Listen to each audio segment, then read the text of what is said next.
अस्सलाम वालेकुम pregnant ladies. Dates during pregnancy, benefits of dates during pregnancy, side effects of dates during pregnancy, dates in first, second and third trimester of pregnancy है हमारी आज की video का topic. आज की वीडियो में मैं आपको बताऊंगी कि प्रेगनेंसी में खजूर खाना कैसा है, आप कितनी खजूर खा सकते हैं, क्या प्रेगनेंसी में खजूर खाने से कोई नुकसान होता है। जैसा कि रमज़ान करीब है, हर घर में खजूर आती है, तो प्रेग्नेंट लेडीज़ क्या खजूर खा सकती हैं, किस हिसाब से खा सकती हैं, कितनी अमाउंट में खा सकती हैं, ये सब हम आज की वीडियो में डिस्कस करेंगे। हम सब जानते हैं कि खजूर बहुत ही बेनिफिशियल चीज़ है, लेकिन प्रेगनेंसी में लोगों को कंफ्यूजन रहता है कि खजूर खाने से कहीं प्रेगनेंसी में नुकसान तो नहीं हो जाएगा, मिसकैरेज तो नहीं हो जाएगा, जल्दी दर्दें तो नहीं आएंगी क्योंकि खजूरें गर्म होती हैं। बहुत से लोगों का ऐसा मानना है, तो आज की वीडियो में हम ये सब डिस्कस करेंगे। तो आप हमारी वीडियो को एंड तक देखें, हमारे चैनल मदर डायरी को सब्सक्राइब करें, बेल आइकन को प्रेस करें, वीडियो को लाइक और शेयर करें। तो चलिए स्टार्ट करते हैं। सबसे पहले हम डिस्कस करेंगे बेनिफिट्स ऑफ डेट्स यानी खजूर के फायदे। खजूर में बहुत ज़्यादा मिकदार में folate, iron, calcium, potassium, magnesium, fibre और कैलोरीज पाई जाती हैं। प्रेगनेंसी में इसको खाने से खून की कमी नहीं होती, आप एनीमिया का शिकार नहीं होती, क्योंकि इसमें कैल्शियम और मैग्नीशियम की बहुत ज़्यादा मिकदार होती है। तो ये बच्चे की बोन्स डेवलपमेंट के लिए, बच्चे की डेवलपमेंट के लिए बहुत ज़्यादा अच्छी होती है। साथ ही साथ इसमें फाइबर होता है, तो आपको ड्यूरिंग प्रेगनेंसी कॉन्स्टिपेशन की प्रॉब्लम नहीं होती, आपकी कॉन्स्टिपेशन के चांसेस बहुत ज़्यादा कम हो जाते हैं, लो हो जाते हैं।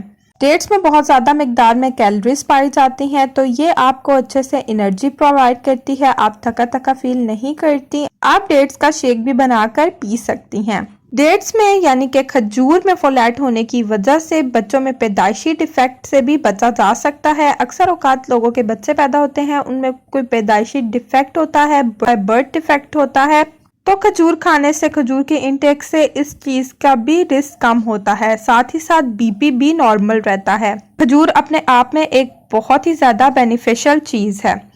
अब मैं आपके साथ according to Islamic point of view खजूर की अहमियत का जिक्र करूंगी। फरमाया जाता है और हलाल है अपनी तरफ खजूर के तने को हिलाओ, तरोताज़ा खजूर है चुनी हुई। सवाल ये है कि अल्लाह ताला ने चश्मा तो बहा दिया, तो खजूर खुद प्लेट में रखकर क्यों नहीं दी? फरिश्ते भी तो हजरत मरियम को खजूर आकर दे सकते थे। तो इसमें भी बहुत बड़ी हिकमत है। हजरत मरियम को आखिरी वक्त में खजूर के तने को, जो कि बहुत ज्यादा भारी होता है, इसको हिलाने का कहा जाता है। इनसे एक जिस्मानी मुशक्कत कराई जा रही है ताकि इनकी विलादत में आसानी हो। क्या आप ये बात जानते हैं कि अगर आखिरी माह में हामला 3 खजूरें रोज खाती है तो इससे विलादत का मरहला बहुत ज्यादा आसान हो जाता है। इस नुस्खे से ऑपरेशन के बाद भी नॉर्मल डिलीवरी पॉसिबल हो सकती है। तो ये हमने खजूर की अहमियत इस्लामिक पॉइंट ऑफ व्यू से डिस्कस की। अब हम इसके रिस्क और इसके साइड इफेक्ट की बात करेंगे। लोग ये बहुत ज्यादा कहते हैं कि खजूर गर्म होती है, इसको प्रेगनेंसी में नहीं खाना चाहिए। अगर आप खजूर को फर्स्ट या सेकंड ट्राइमेस्टर में खा रही हैं तो आपको इसको ध्यान से खाना चाहिए। आप मैक्सिमम इस टाइम पे 2 या 3 खजूर ले सकती हैं। ऐसा नहीं है कि खजूर आपको पसंद है, आप दिन में 10-10, 12-12 खजूरें खा रही हैं, तो आपने शुरू में ऐसा हरगिज नहीं करना। अगर आपको खजूर बहुत ज़्यादा पसंद भी है तो फर्स्ट और सेकंड ट्राइमेस्टर में आप मैक्सिमम एक दिन में 4 खजूर खा सकती हैं, इससे ज़्यादा आप मत खाएं। वो भी अगर आपको बहुत ज़्यादा पसंद है तो आप 4 लें, नहीं तो आप डेली रूटीन में 1 या 2 से ज़्यादा खजूर मत खाएं। क्योंकि अगर आप थ्रू आउट द प्रेगनेंसी खजूर की इंटेक रखती हैं तो इससे आपको लेबर पेन में हेल्प होती है, बच्चा जल्दी नीचे आ जाता है। अगर आपका लास्ट ट्राइमेस्टर है तो आप उसमें डेली की 5 या 4 खजूरें लाजमी खाएं। अगर आपका एंड का मंथ है तो लास्ट टाइम पे आपको लाजमी 5 से 6 खजूरें खानी चाहिए, क्योंकि इससे आपका हेमोग्लोबिन अच्छा रहेगा और लेबर के टाइम पे आपको बहुत ज्यादा आसानी होगी, बच्चा आसानी से नीचे आ जाएगा।